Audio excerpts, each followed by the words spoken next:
just some of those kind of things is important if you want to grow.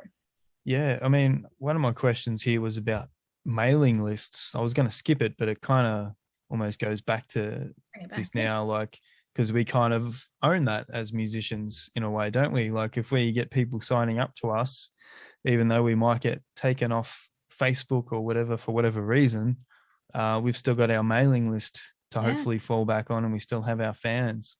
Yeah. But again, that's another thing that's sort of hard to drag people into and sign up to as well. So I'll give you a few quick thoughts on that. Lots of people say, nobody even reads email. What's the point of that? Nobody does it. I say, if you are on, just to be on Facebook or on Instagram or to do any online shopping, to have any app, to have anything, you have to have email.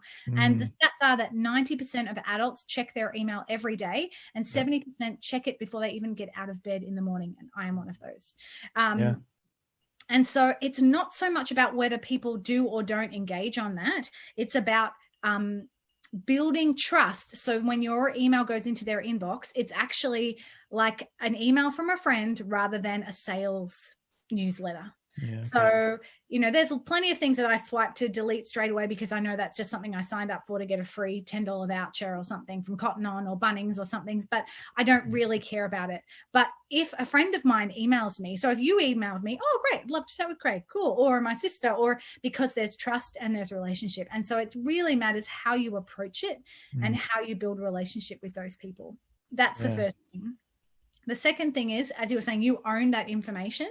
And so, the fact that they have signed up usually means that there was a value exchange. So you don't have to twist their arm. So people still love free songs. At gigs, they love, give a sticker or a lollipop in exchange for an email address on your form at the merch table. Do some kind of value exchange where it feels valuable. So I do that a lot, where I offer a free PDF on how to, 20-minute guide to contacting venues for your next gig, or a crowdfunding PDF, or a goals guide. So I offer a really valuable piece of training or content or ideas in exchange for that. And so people will be keen to engage with something where they feel like there's a good value exchange. And then the third thing is that, again, it's that over imbalance that everyone's thinking about. Spent all this time on socials, but less than 10% of people that follow your pages actually see your posts. So if you post, you think, oh, but I told everyone about it. No, you told 10% of people about it. If you post it a couple of times, maybe 30% have seen it over that week, but majority of your fans haven't seen it. But with emails, especially music, it's 50 to 60% of people who will open email. And so already you're way ahead in the trust and engagement and the capacity to not just build relationship and get to know your audience, but to, when you have a sale, when you have merchandise, when you have a show, for them to actually click and engage and purchase in that space with you. So email marketing is alive and well, and it's $1 billion industry. And if you don't do it, you need to come and tell me why you've chosen not to do it, and it better be a good answer, because I think you're missing out. Whoa, that was... There you go. Do it, folks. I mean, it's something that I've persisted with most of my career, I think, at least while I've been Acoustic Foxx since 2012.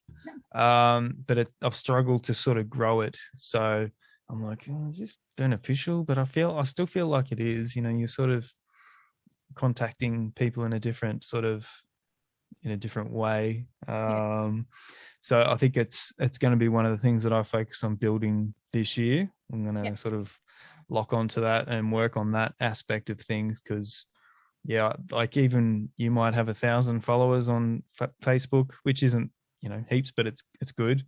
But just because you put out a post, like you said, it doesn't mean your 1,000 followers see that. Probably not even half, unless you boost it, which again is money.